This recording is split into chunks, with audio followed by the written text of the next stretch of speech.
डर सिर्फ देखने से नहीं, सुनने से भी महसूस किया जा सकता है। आज की ये सच्ची घटना आपको डरने के लिए मजबूर कर देगी। कुणाल, जिसने अभी अभी 12वीं के एग्जाम दिए थे, छुट्टियों में अपने मामा के घर गया। वहां उसकी मुलाकात हुई रोहन से। रोहन उसका हमउम्र, दोनों ही एक जैसे थे, रहस्यमयी और डरावनी चीजों के दीवाने। दिन भर दोनों साथ घूमते, हंसते, खेलते। लेकिन एक दिन कुणाल ने अपने मामा से पूछा, मामा, ऊपर वाले कमरे में क्या है? इतना सुनते ही मामा अचानक चुप हो गए। उनकी आंखों में डर साफ दिखाई दे रहा था। कुछ सेकंड बाद उन्होंने धीमी आवाज में कहा, बेटा, चाहे कुछ भी हो जाए, उस कमरे के पास भी मत जाना। वहां ब्रह्म राक्षस है। ये सुनकर कुणाल और रोहन एक दूसरे को देखने लगे। उनके चेहरे पर डर नहीं बल्कि जिज्ञासा थी। रात हुई, घर में सब सो गए, लेकिन उन दोनों की आंखों में नींद नहीं थी। घड़ी ने 12 बजाए और फिर दोनों धीरे धीरे उस कमरे की तरफ बढ़ने लगे। जैसे जैसे वो पास पहुंच रहे थे, हवा अचानक ठंडी होती जा रही थी। सांस लेना भी भारी लग रहा था, लेकिन उन्होंने इसे नजरअंदाज किया और दरवाजे के सामने जा खड़े हुए।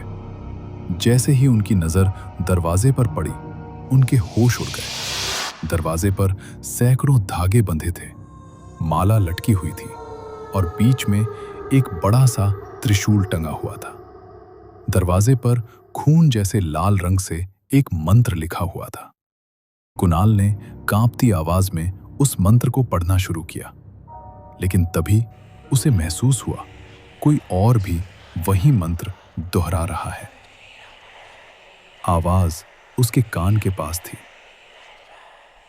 दोनों एक पल के लिए जम गए। तभी रोहन बोला, कुछ नहीं है, आवाज गूंज रही है, तू दरवाजा खोल। कुणाल ने धीरे धीरे अपना हाथ आगे बढ़ाया और त्रिशूल को हटाया। अचानक दरवाजा अपने आप खुल गया। उन दोनों ने उस कमरे में कुछ ऐसा देखा जिसे देखकर उनकी रूह कांप गई।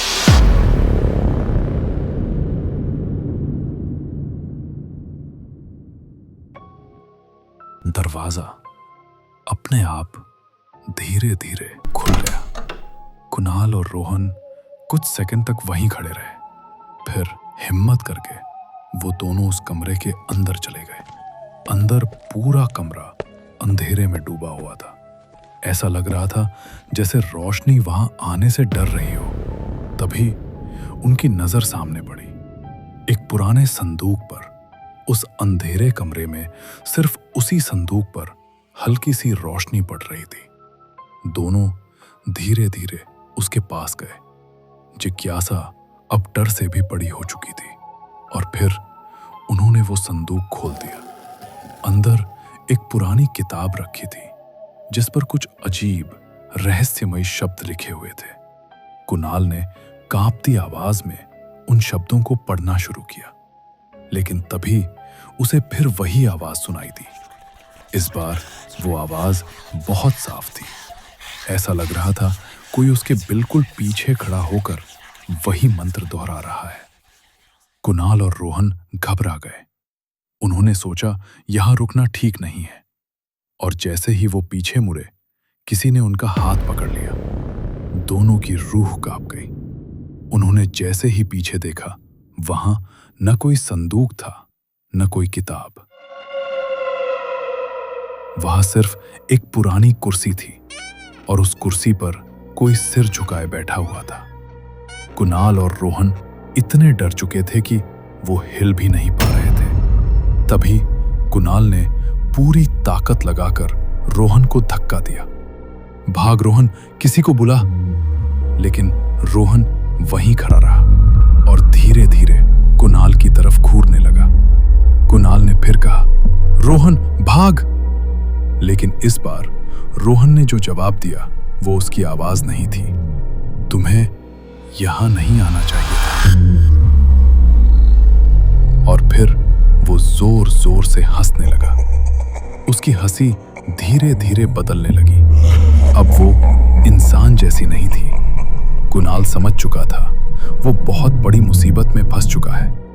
उसने पूरी ताकत से अपना हाथ छुड़ाया और दरवाजे की तरफ भागा। उसने दरवाजा जोर से खोला और नीचे की तरफ भागने लगा।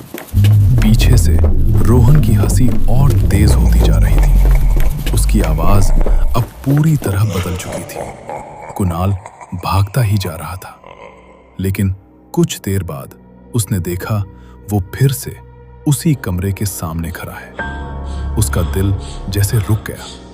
तभी पीछे से एक धीमी आवाज आई,